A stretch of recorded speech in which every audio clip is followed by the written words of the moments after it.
जय श्री कृष्णा।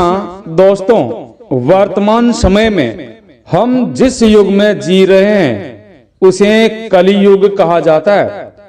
चारों युगों में कलियुग को शापित युग कहा गया है। हमारे धर्म शास्त्रों में इस बात का स्पष्ट वर्णन किया गया है कि जब कलियुग अपने चरम पर पहुंचेगा तब इस संसार से धर्म का समूल विनाश हो जाएगा और उस समय भगवान विष्णु इस धरती पर कल्कि के रूप में अवतरित होकर कलियुग का अंत करेंगे और पुनः धर्म युग की स्थापना करेंगे। परंतु प्रिय मित्रों, क्या आपको पता है कि भगवान श्री कृष्ण ने महाभारत काल में ही बता दिया था कि आने वाला समय अर्थात कलियुग कैसा होगा। और इतना भी नहीं, भगवान श्री कृष्ण ने कलियुग के 5 कड़वे सत्य बताए थे जो आज आपको कलियुग में देखने को मिल रहे हैं। दोस्तों, कौन से है वो 5 कड़वे सत्य? यदि आप भी जानना चाहते हैं तो इस वीडियो में अंत तक जरूर बने रहेगा। और यदि आप अपने जीवन में, आप अपनी लाइफ में कुछ नया सीखना चाहते हैं तो सब्सक्राइब जरूर कर ले। तो चलिए अब प्रारंभ करते हैं। मित्रों, महाभारत काल में जब 5 पांडव द्यूत क्रीड़ा में जब सब कुछ गंवा देते हैं तब उन्हें वनवास जाना पड़ता है। और वनवास जाने से पहले पांडव भगवान श्री कृष्ण से मिलते हैं और उनसे कहते हैं कि हे भगवान, द्यूत क्रीड़ा में हम सब कुछ गंवाने के बाद अब हम 5 भाई द्रौपदी सहित वनवास जा रहे हैं। परंतु वनवास जाने से पहले हम ये जानना चाहते हैं कि आने वाला समय, आने वाला युग अर्थात कलियुग कैसा होगा। उस समय के मनुष्य कैसे होंगे, लोगों के विचार कैसे होंगे और मोक्ष की प्राप्ति कैसे होगी। मित्रों, पांडवों के मुख से ये शब्द सुनने के पश्चात भगवान श्री कृष्ण कुछ समय सोच विचार करते हैं। फिर पांडवों से कहते हैं, पहले आप सभी वनवास जाइए और वन में आप लोगों को जो भी कुछ दिखाई देता है वो मुझे आकर बताइए, तब मैं आपको आपके सभी इन प्रश्नों का उत्तर जरूर दूंगा। अब भगवान श्री कृष्ण के कहे अनुसार 5 भाई अर्थात 5 पांडव वन में चले गए और वन में उन्हें जो कुछ भी दिखाई दिया वो देखकर आश्चर्यचकित रह गए और उन्हें अपनी आंखों पर यकीन नहीं हो रहा था। और कुछ समय वन में बिताने के बाद वे सभी वापस श्री कृष्ण भगवान के पास पुनः लौटते हैं।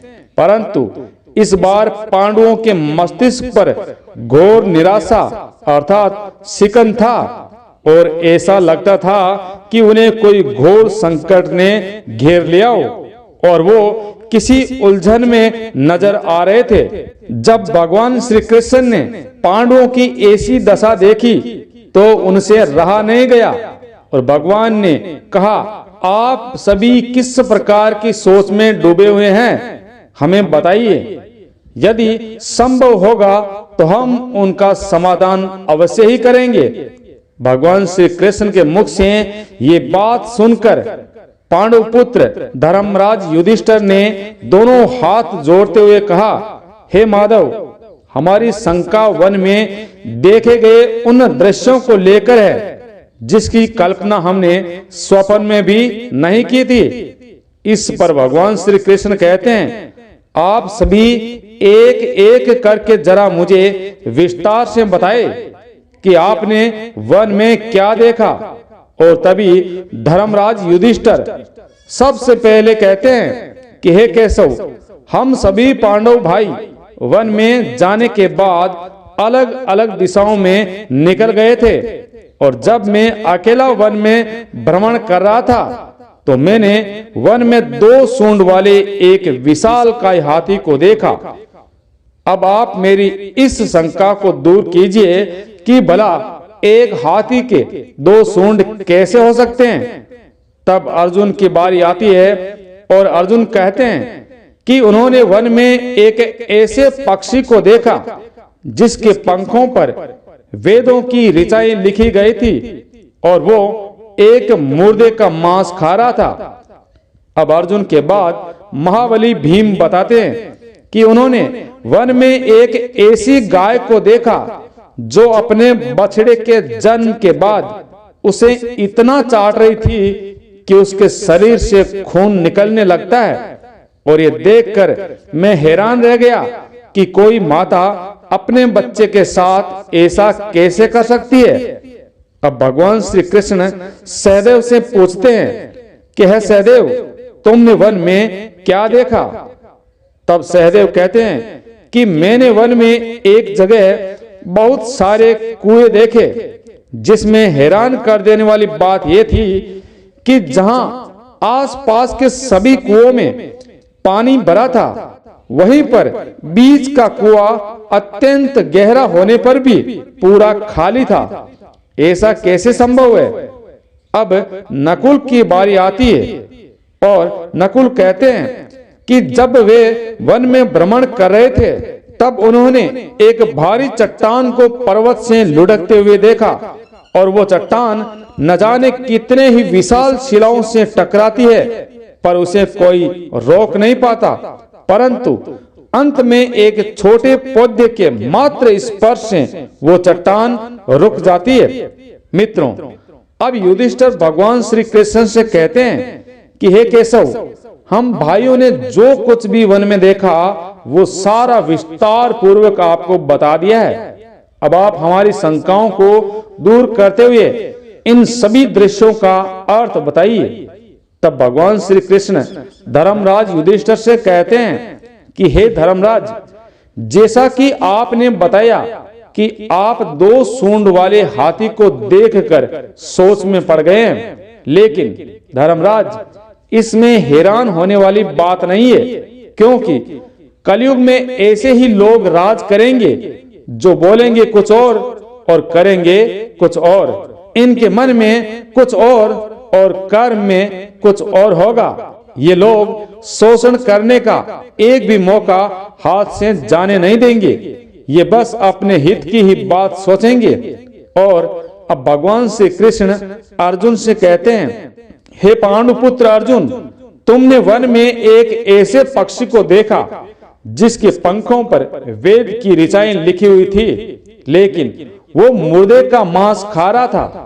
तो इसका मतलब यह है कि कलयुग में ऐसे ही लोग होंगे जो कहने को तो विद्वान ज्ञानी पुरुष कहलाएंगे, परंतु उनका आचरण राक्षसी प्रवृत्ति का होगा।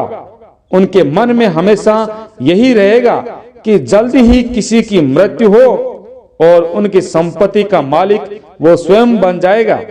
कलयुग में मनुष्य के लिए सबसे ऊपर धन और संपत्ति होगा और कुछ गिने चुने संत ही वास्तविक संत होंगे। इसके अलावा कलयुग में ज्यादातर लोग अपनों को ही ठग कर आगे बढ़ने के विचार में रहेंगे। मित्रों, अर्जुन के बाद भगवान श्री कृष्ण भीम से कहते हैं कि हे महाबली भीम, जैसा कि आपने देखा कि एक गाय अपने बछड़े के जन्म के उपरांत उसको इतना चाट रही है कि उसके शरीर से खून आने लगता है, ठीक उसी तरह कलयुग का हर इंसान भी अपनी संतान पर इतना प्यार लुटाएगा कि उसके बच्चे का विकास रुक जाएगा। एक माता की ममता अपनी औलाद को मोह माया और संसार के बंधन में इस प्रकार बांध कर रख देगी कि उसके बच्चे का जीवन ही नष्ट हो जाएगा। और यदि किसी का बेटा घर बार छोड़कर साधु बनेगा तो हजारों मनुष्य उसके दर्शन को जाएंगे, परंतु यदि अपना बेटा साधु बनेगा तो उसके अपने रोएंगे, विलाप करेंगे कि मेरा बेटा गलत रास्ते पर चला गया। प्रिय मित्रों, यहाँ भगवान श्री कृष्ण जीवन की वास्तविकता को बताते हुए कहते हैं कि हर मनुष्य को यह समझना होगा कि तुम्हारे पुत्र तुम्हारे नहीं है, बल्कि वो अपनी पत्नियों की अमानत है, और आपकी पुत्रियां उनके पतियों की, और तुम्हारा यह पार्थिव शरीर मृत्यु की एवं आत्मा परमात्मा की अमानत है।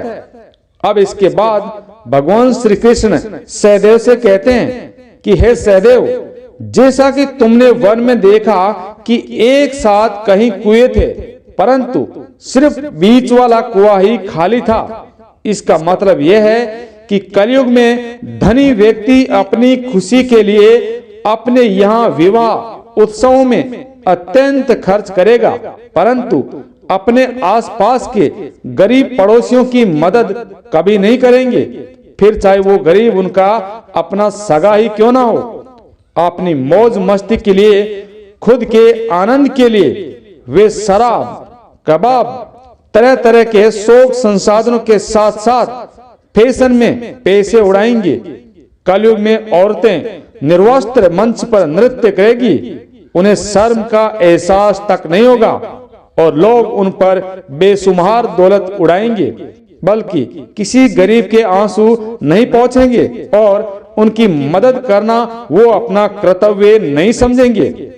कलयुग में अन्न तो होगा और धनी लोग उसका उपभोग भी करेंगे, लेकिन गरीब एक एक दाने के लिए मोहताज होंगे, और ऐसे ही भूख से तड़पते हुए मर जाएंगे।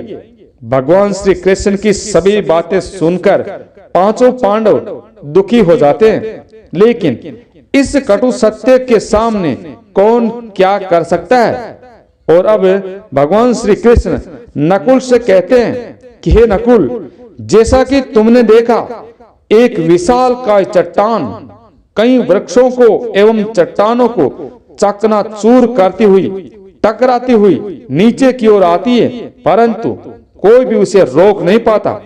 लेकिन एक छोटे से पौधे का स्पर्श उस चट्टान को रोक देता है। इसका मतलब यह है कि कलयुग में मनुष्य की बुद्धि क्षीण होती जाएगी और उसके जीवन का पतन होगा, लेकिन उसके पतन को धन रूपी वृक्ष या चाहे कोई कितना भी सहारा देने वाला क्यों ना हो, उसे नहीं रोक पाएगा, परंतु ईश्वर के सुमिरन का नाम रूपी शब्द मनुष्य के बड़े से बड़े दुख एवं उसके पतन को रोकने में सक्षम होगा। अतः कलयुग में हरि नाम ही एकमात्र मोक्ष का मार्ग होगा।